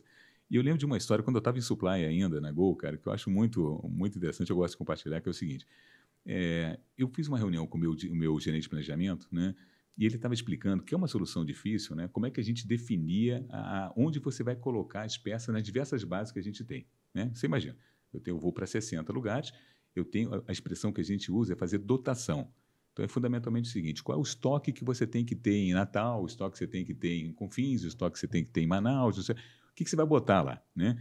Não pode colocar um avião de peças lá no estoque, porque vai acontecer uma vez de vez em quando. Então, ele mostrou lá, bonitinho, tinha uma fórmula que levava em consideração o tempo de falha de peças, né? Mean time between fails, não sei o que lá, legal, uma formulazinha. E quando chegava no final da fórmula, ele tinha assim um mais lambda. Eu falei, legal aqui isso. Legal. O que é o lambda? Ele falou, não, Claudio, sabe o que é? É que a gente calcula aqui e tal. Não, olha só. A gente calcula aqui e tal. Não sei o que. Quando chega no final, a gente chega à conclusão aqui que a gente precisa de 2 radares em Recife. Mas a gente, será que é isso aí mesmo? E a gente tem um funcionário aqui, né, que trabalha na área de troubleshoot, super experiente na área de ALG10, não sei o que lá e tal. E a gente vai para esse cara, eu não vou falar o nome dele aqui, porque eu não vou expor. A gente vai, né? Ele fala assim, pô, fulano, você acha que 2 radares em Recife tá legal? O cara olha, puta, eu acho que eu botaria mais um, né? Eu falei, quer dizer que o Lambda é o cara. É o cara. Né? Se ele falar que para botar mais um radar, você bota mais um radar. Se ele falar que um tá bom, você tira um radar. É isso? Eu falei, então, cara, a tua missão agora é fazer algum algoritmo que possa mandar o cara embora. Né? Porque esse cara, essa manhã, ele foi atropelado, nós estamos perdidos, né? Porque não tem o Lambda, né, cara? E ele foi para dentro de casa, fez um trabalho super bacana e conseguiu transformar o Lambda num algoritmo que não precise mais perguntar para o cara. Né? Então, e aí, eu é interessante acho que... essa dependência que a gente tinha, né? Ainda tem, às vezes, em determinado momento, das pessoas para tomada de decisão. Né? Mas eu acho aí, Caldeirão, que você tocou num ponto que eu queria fazer e você já deu lá o gancho para mim, que é fundamental. É sensacional esse case. Eu acho, na minha opinião, mas não é a minha opinião, é uma coleta de benchmark Brasil e mundo, que a tendência do supply é cada vez mais usar dados para tomar decisão. Claro. Você concorda com isso? Óbvio, concorda? Não tem a menor dúvida. Acho que não tem dúvida sobre isso. No brainer, não tem. E aí, entra um projeto como esse, onde você tem um grande potencial de eliminar pessoas do time por conta do algoritmo de machine learning fazer o trabalho que as pessoas fazem. Primeiro eu quero saber, obviamente, sem citar nome, você pode falar percentual, porque eu acho que é percentual, né? O que você sente do time hoje de pessoas que são experientes, falou, 20 anos fazendo esse controle de operação. O que você sente do time? Percentualmente, todo mundo é a favor? Sim. Percentualmente tem um percentual contra, um pessoal mais resistente? Tem um que são os early adopters, tem uns caras que acho que nunca... O que você está sentindo do time como um todo? Assim, a gente está muito positivamente surpreso com relação a isso. Né? Mesmo esses profissionais mais experientes, porque eles estão entendendo que o sistema está vindo para ajudá-los. É um sistema de apoio à decisão. Né? A decisão final, pelo menos pode ser que daqui a 5 anos isso mude, mas a decisão final hoje ainda é do controlador, ainda é dessa pessoa. Tá legal? Ele vai usar o sistema para cuspir a melhor solução, dar uma analisada junto com o supervisor, etc., não sei o que lá, e falar o seguinte, essa é a solução melhor, vamos aplicar a solução, entendeu? Então, ninguém está se sentindo ameaçado nesse momento com a chegada dessa ferramenta. É claro que eu estou falando especificamente dessa área. Tem outros projetos que a gente está conduzindo, né, internamente que podem e devem levar obrigatoriamente a uma melhoria da produtividade e, consequentemente, a uma redução de quadro. Isso acontece em qualquer lugar, né? Mas, especificamente, esse projeto que eu estou falando para você, ele é tão sofisticado que a gente não espera, nesse primeiro momento, que você fala, não, troca o cara e bota... Não sei o quê. Aliás, by the way, esse funcionário que eu falei que podia ser demitido, até hoje ele está na empresa. Tá? Então, ele continua lá, fazendo outras atividades, não tem problema nenhum. O Lambda continua. Ele não é mais necessário para opinar, mas ele tem outras atividades que ele continua desempenhando. Tá Perfeito, legal? Porque, assim, a gente falando de maneira geral, né? O que eu tenho visto no mercado da transformação digital e no supply também, é que essa preocupação das pessoas, né, do ser humano, existe por ser substituído. Porém, eu estou vendo que a grande maioria das empresas está com uma cabeça diferente daquela onda de RP. Estou falando de década de 90, de 80, 90, que a ideia qual que é? Eu vou pôr um RP. Quanto vai custar o RP? 10 milhões. Quanto dá ROI em 3 anos? Porque a gente vai mandar tantos embora. Cara, as consultorias, como a SAP, como a Oracle, como a TOTUS, o discurso do vendedor era esse, né? Põe aqui que eu te dou ROI em 2 anos, né? Pelo número de headcount. Tira a quantidade de pessoas. Tira a quantidade de pessoas. Eu estou percebendo que a grande maioria das empresas está preferindo trabalhar no desenvolvimento desses colaboradores para eles fazerem novas atividades que vão gerar mais valor para a empresa. Você sente isso e tem isso realmente na cabeça? Eu acho que tem os dois casos. Tem os dois casos. Tem os dois casos. Esse caso em particular que eu colei para você é exatamente isso. Né? É você ter profissionais cada vez mais capacitados de forma a utilizar essa ferramenta, tomar decisões melhores e até continuar fazendo as atividades que eles estão fazendo. Zero problema. Tá? Tem outros casos que a gente que é mais comoditizado, digamos assim, né? Que é mais... ou esse profissional muda as atividades que ele faz, ou ele não vai ter mais jeito, lugar. Né? A gente está falando, de repente, uma ferramenta de um software, né? Que se ele for mais produtivo, eu consigo eventualmente reduzir a quantidade de pessoas que hoje executam aquela atividade. Ponto. Então, isso sim vai levar a uma redução de quadro. Isso é verdade, tá?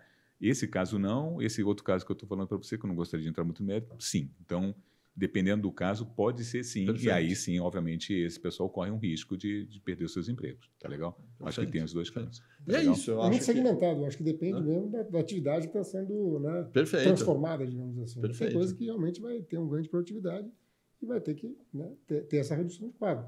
E as empresas precisam buscar isso para sobreviver também. Né? Não adianta, lógico. Faz parte da evolução. Né? Faz parte da evolução. Agora, tem outros projetos que não. Tu vai ter que ter essa experiência lá, ainda embarcar dentro do teu negócio para garantir, né, a operação. Acho que bem... Alex, deixa eu te perguntar uma coisa, cara. Como é que está nosso tempo? Queria saber se tem um outro tema que eu podia lançar aqui ou a gente já está apertado. Não, pode falar. A gente fecha com esse último tema aí, a gente vai é só aproveitando, né? Então vamos para o último. Já que a gente estava falando de sistemas, etc., não sei o que, eu queria trazer também à tona uma discussão que eu acho interessante, que é do profissional necessário para análise de dados. Isso. Tá legal? Que a gente sente claramente na Go, e deve ser uma experiência que vocês devem estar tendo aqui com as diversas empresas que orbitam aqui na Live University, né? Que é a dificuldade que a gente tem dessa mão de obra sofisticada, que é um analista de dados, né? Assim, os salários simplesmente explodiram. Isso. O pessoal fica 6 meses na empresa, recebe uma puta proposta, né, de 50%, 100% do salário, vai embora, né? E aí você tem uma grande dificuldade, porque você contrata mais gente no mercado, mas aí até o cara aprender, né, tem uma curva de aprendizado lenta, né, porque os processos são muito sofisticados, até que ele consiga começar a entregar a mesma coisa do que o anterior estava entregando, né? Eu não sei como é que vocês estão vendo isso, né, como é que está sendo a experiência de vocês, mas é impressionante a dificuldade que a gente tem vivido. 100% real, e não por coincidência, nós tivemos 2 encontros que a gente fez recente, há 2 semanas atrás, com diretores de supply sobre retenção e atração de talentos. Legal. E discutimos não só sobre dados, mas como que está no supply, né? E esse grupo de diretores, né? Eles falaram o seguinte: olha, está muito aquecido o mercado, não estou falando de dados ainda, estou falando de supply de maneira geral. Está super aquecido o mercado e a nossa decisão, devido a esse aquecimento de mercado, de ter pessoas saindo, pedindo, está sendo desenvolver mais do que contratar pessoas prontas. Então, os diretores de supply, a gente fez uma pesquisa e o percentual deu bem alto em relação a isso. Tá? O que muitos comentaram ali? Que, por exemplo, um profissional que ganha... vou dar um exemplo aleatório, tá? Não que o salário seja esse. 5 mil, ele está recebendo uma oferta para ganhar 10 mil para fazer a mesma coisa. E esse profissional não tem 10 mil reais de valor de experiência ainda. E ele está indo e a pessoa vai falar, vai, porque aqui dentro o teu perfil é para 5, não é para 10. E os números são esses, né? É o dobro. Né? É o dobro. O cara sai de 5 para 10, não é de 5 para 6, 7,5. Não, né? é o dobro. E aí você está falando, cara, e muita gente falou, muitos diretores falaram, olha, pode ir, porque realmente você... Não é que você não é inteligente, você nessa idade, com a tua experiência, você ainda não vale esse valor. Claro. Né? Então as pessoas acabam não fazendo uma contra-oferta, as pessoas saem e eles contratam um para treinar e desenvolver. Quando a gente fala de IT, eu tive há 2 meses atrás o mesmo tipo de encontro, só que só com diretores de transformação digital e IT. E a gente fez uma pesquisa. E aí eu fui bem profundo ali na análise qualitativa que eu fiz com eles. Porque é o que você falou, como é que tá? O mercado tá... E lá o valor é de 10 mil para 25 mil, não é um negócio... Coisa de maluco, não é de 5 né? para 10, é de 10 para 25, entendeu? É um negócio maluco. E não tem profissional. A realidade é que não tem profissional. Qual que é a realidade do jogo? Claramente, esse grupo de cientistas de dados está sendo contratado e formado dentro das empresas. É o que as empresas, em sua grande maioria esmagadora, está fazendo. O que muita gente está fazendo? Eles estão com uma lógica de contratar mais headcount do que eles precisam, sabendo do turnover. Então você fala, cara, eu preciso de 4 cientistas. Você cria um buffer, na verdade. Vamos dar um exemplo da sua área. Nossa, quantos cientistas de dados eu preciso para estar rodando esse algoritmo aí? Preciso de 4, cara, então eu preciso ter 6. Vai custar 6. Eu preciso de 4 de trabalho, mas eu vou deixar com 6 porque eu sei que 2 vão sair nos próximos tempos. Dá tempo de eu contratar mais 2, eu treino mais 2, aí um dos 4 que ficaram vai sair. Aí eu contrato e vai. Segunda estratégia, alguns estão terceirizando, pondo BPO para grandes consultorias de ciência de dados. Então eles estão fazendo o seguinte, cara, eu estou comprando cientista de dados de uma consultoria. E aí esse BPO eles estão fazendo o seguinte, cara, essa consultoria está perdendo gente, ela já naturalmente, a consultoria está acostumada a trabalhar com turnover e ter pool de gente trabalhando em projetos. Você troca um, põe outro, o cara dá seu jeito na consultoria. E você tira o problema de mim. Você paga um pouco mais caro, mas você tira o problema que você tem que treinar. São as coisas que eles estão fazendo. Por quê? Porque não tem jeito, tá assim mesmo, não tem saída, e eles acham que essa bolha um dia vai parar. A opinião desses diretores de ciência de dados é que essa bolha vai parar, só que não está próximo disso acontecer ainda. Não sabe quando isso vai acontecer, né? E eles acham que não está próximo. Eles falam, não está próximo disso acontecer. Então, vamos sofrer um pouco. No geral, Caldeirão, eu tenho a sua solução, né? Basta você colocar a sua equipe no MBA de Data Science da Live University, que é um MBA para negócio, né? Eu não estou fazendo propaganda, não, né? Foi uma coincidência. Quando a gente montou esse MBA de Data Science nosso lá atrás, a gente tem um posicionamento diferente dos outros MBAs de Data Science. Porque a gente tem MBA de Data Science em concorrente nosso, que é muito focado na tecnologia e na programação. Sim. E a galera lá vai escovar o beat mesmo da programação. O nosso MBA de Data Science para negócio, para business. Eu tenho alunos de supply, de marketing, de engenharia. Eu não tenho programador no meu MBA de Data Science. Porque a gente tem aula por módulo de negócio. Então, olha que doideira que a gente montou aqui no MBA Data Science. O que a gente montou foi, eu tenho um módulo de pricing. É um módulo que existe mesmo. Eu tenho um módulo de pricing. Eu tenho um módulo de planejamento de demanda. Eu tenho um módulo de indústria 4.0. Estou falando dos módulos reais aqui. Eu tenho um módulo de crédito, inadimplência e risco. E esses módulos, os alunos têm aula de crédito e inadimplência. E aí eles têm que fazer algoritmo para resolver crédito e inadimplência. Eles têm aula com um cara de precificação de pricing. E tem que fazer algoritmo sobre precificação dinâmica. Ele tem aula de SNOP, aula de planejamento de demanda, e aí ele tem que fazer o planejamento de demanda no algoritmo. Então o cara sai do MBA resolvendo problema de negócio com dados. Legal. E não aprendendo a programar.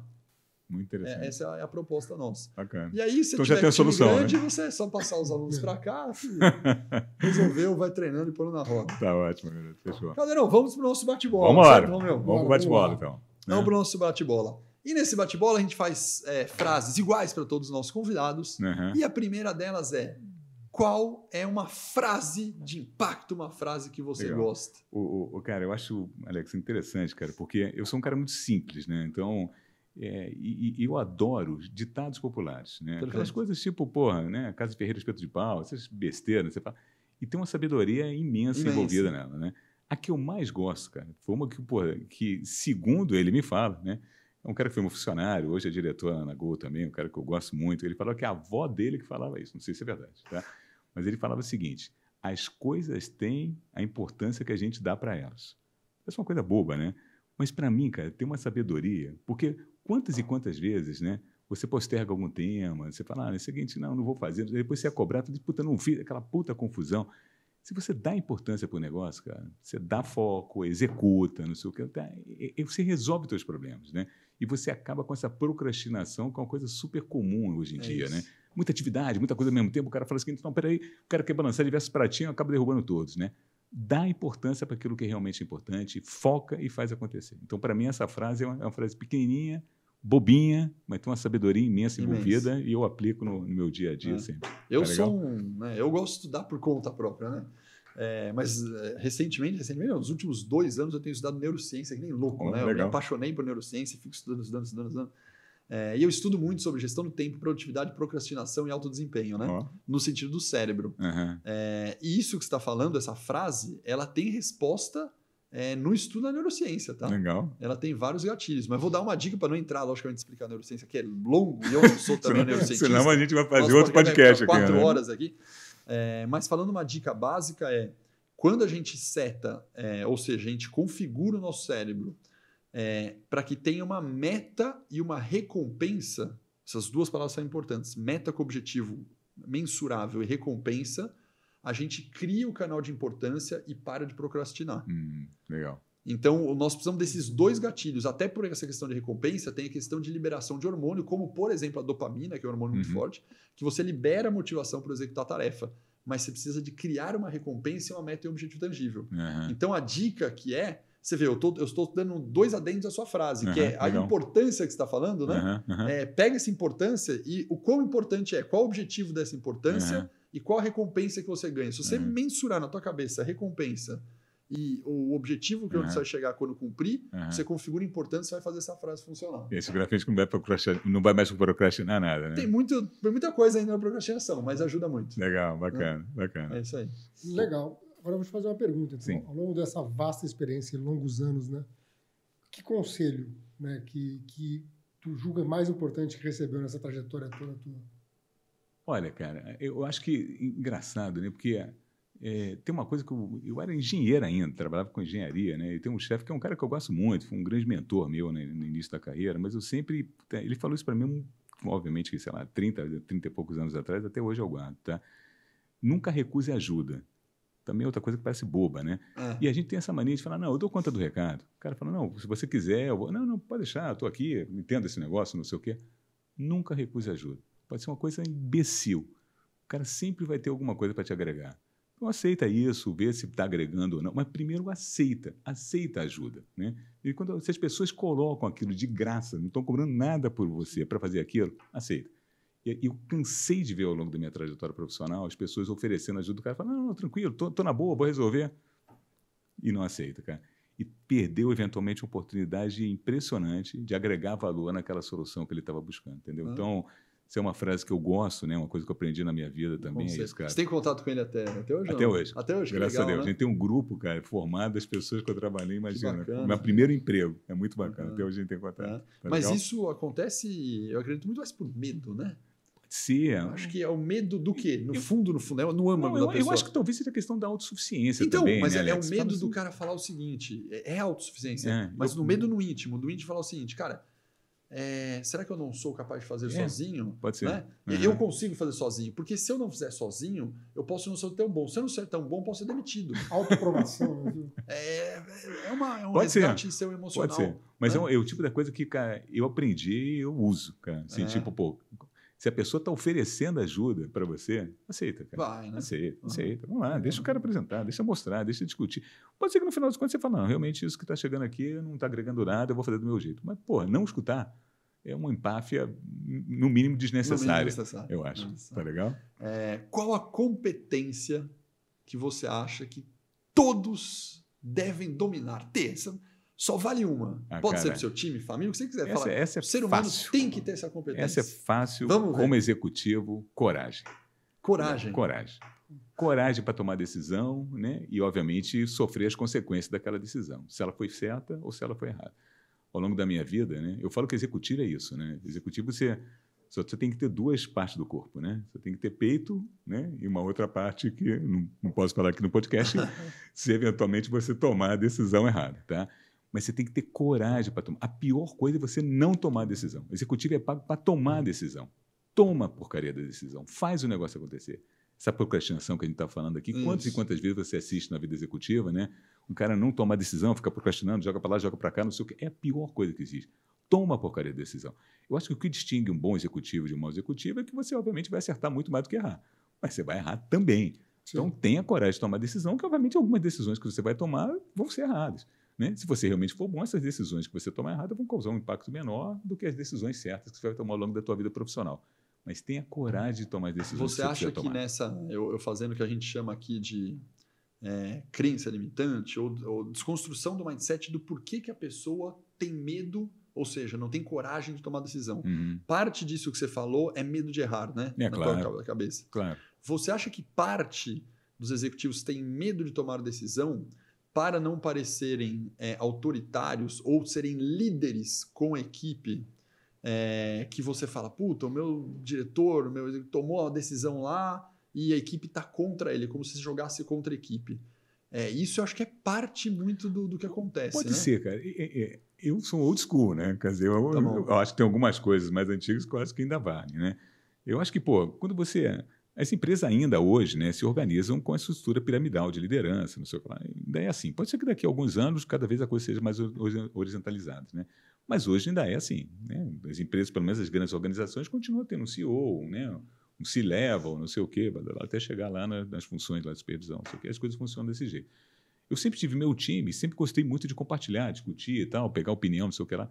Mas uma coisa que eu sempre falei, cara, isso aqui não é democracia, vai me desculpar, mas no final das contas, eu vou ter que tomar decisão. Eu sou pago para isso. Eu vou ter que tomar essa decisão e levar para cima. Tá legal? Não funciona assim. Não é votação. Pega o time todo falando assim, o que vocês acham? Você acha que esse é o melhor caminho? Opa, e vocês? Legal, então 4 a favor, 3 contra, vamos no 4. Não é assim que funciona. Eu escuto tudo, pondero tudo, converso com o time e tomo a decisão. A gente está lá para isso. Esse é o meu entendimento. A posição que você está colocado dentro da organização é para isso, é para tomar decisão. Vamos discutir, vamos escutar tudo, não sei o quê, mas a decisão tem que ser tua no final das contas. E para você automaticamente, né, pelo que você está falando aqui, você nunca teve o problema de se sentir e falar, nossa, o meu time vai ficar chateado comigo por uma coisa. Não. Zero. Essa frescura não tem. Essa frescura você não tem.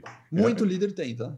Muito líder tem. Pode ser. Se na liderança situacional você está certo ou não vamos entrar nessa polêmica. Não, mas podemos discutir à vontade. Se pode ser esse modelo legal, se não é, não sei o que, mas você não tem. Pelo menos até hoje tem funcionado. Eu acho que, independente de tomar sempre a decisão da mesma maneira ou não, com mais consulta, mais democrática, mais autocrática, digamos assim, isso não vem ao caso agora, mas o líder, na minha opinião, não pode ter medo de querer tomar decisão para não machucar o time e ficar contra o time. Escuta, conversa, pondera, né? Eventualmente...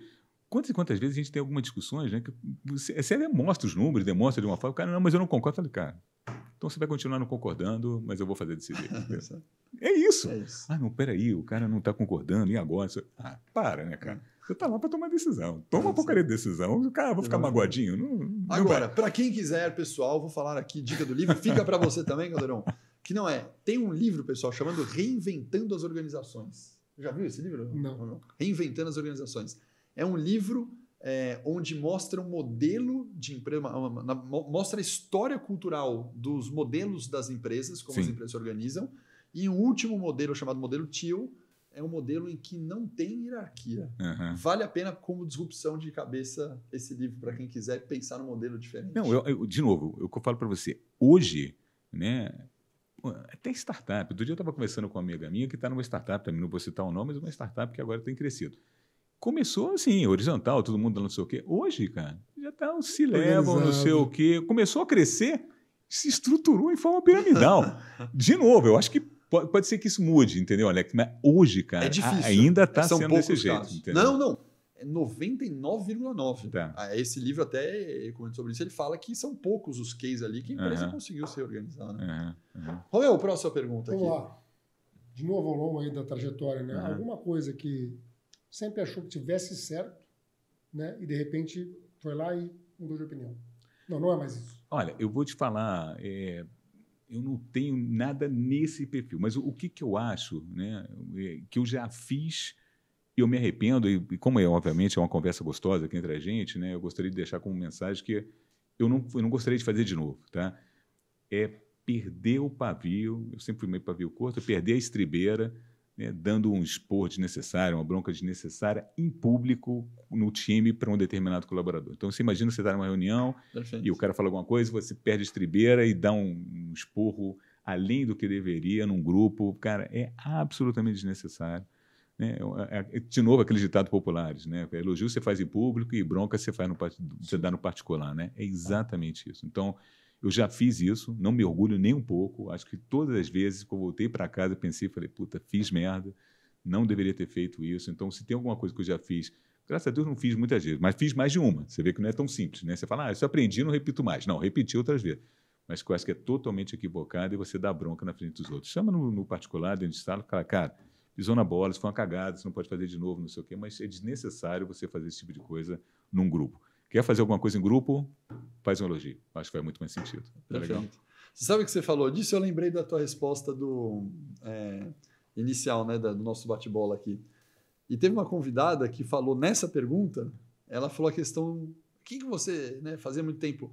Antes, o que eu mudei de opinião? Eu achava que eu tinha que fazer as coisas sozinhas. Agora eu peço ajuda. Tá vendo? Casou com o anterior, né? Legal. Ela falou, olha, antigamente eu achava que eu tinha que fazer muito sozinho. Eu aprendi que eu estava errado. Agora tem que pedir ajuda dos outros. Foi a mesma que você falou, só que na outra pergunta aqui. Bacana. Interessante. Para fechar, Caldeirão, parte mais legal de todo aqui é o presente aqui, ó, que o Rodrigo vai dar para você. Olha lá, o Rodrigo. Olha aí. Porra, legal. Uma camiseta, depois você experimenta, vê o tamanho. Se tiver tamanho errado, o Rodrigo troca para você, certo, Rodrigo? Qual o tamanho? É G? É G? É G, Rodrigo? Então vai servir, cara. Vai servir. Pô, uma honra, cara. Aí, ó, vou fazer que nem vocês aí com o Live Universe. Vai ser um prazer imenso, cara. Super obrigado, cara. Imagina, super obrigado, Alex. A última é que você, nesse clima da live, já uniformizado, vai recomendar, por alguma história que eu quero entender qual é, uma música que a gente vai pôr nas playlists que vão tocar aqui no nosso campus, aqui para os nossos alunos. Olha, o Rodrigo me perguntou isso, né? Eu eu nem titubeei, né? O Rodrigo até brincou comigo e falou o seguinte, pô, cara, você é o primeiro cara que eu pergunto qual é a música e você já me responde, né? Bom, primeiro é o artista, né, cara? Eu sou fã incondicional do Tim Maia, para mim foi um dos melhores. E engraçado, né? De volta à questão da simplicidade, Alex, que eu tinha falado, né? Você pega as músicas do Tim Maia, deve ter... Eu não sou músico, né? Mas deve ter 3 acordes, 4 acordes. É tudo igual, né? Assim, super... Ele falava, né? Eu acho muito engraçado que ele falava o seguinte, as minhas músicas só tem 2 tipos de música, né? Ou como é que ele falava? Esquenta sovaco ou mela cueca. Só tinha essas duas. Porque ou era aquela música juntinho, né? Pra você dançar sudinho, né? Ou é aquela música para dançar. Então, eu só tinha essas 2 possibilidades.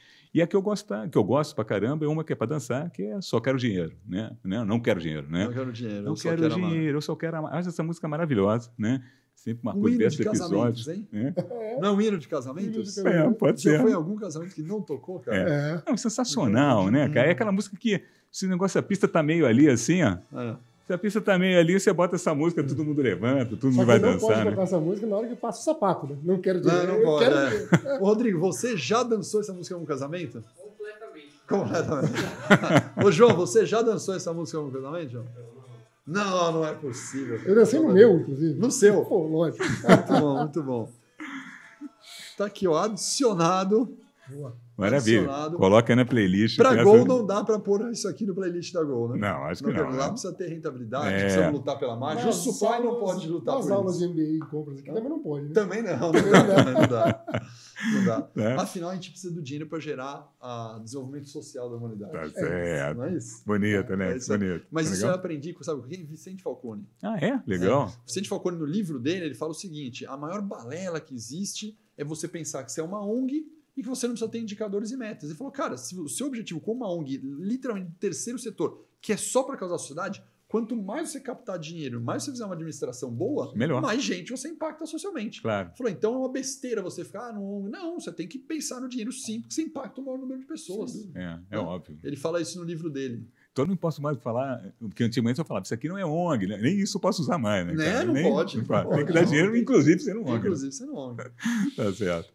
Garotão. Caldeirão, muito obrigado. Prazer. Sensacional. Prazer. Muito obrigado. Sensacional aqui. Galera, com isso estamos fechando o nosso Supply Talks. Se você gostou, e esse case tem muito insight aqui para vocês, compartilhem, divulguem isso para o maior número de pessoas. Vai estar disponível no Spotify com vídeo, hein? Opa. Spotify com vídeo agora, né? Não é só no YouTube. Temos no YouTube também. No YouTube você pode ir lá. Inscrição, sininho, alertas em todas as plataformas, Deezer, etc. Beleza? Um abraço, pessoal, e até o próximo. Fechou, rapaziada. Grande abraço.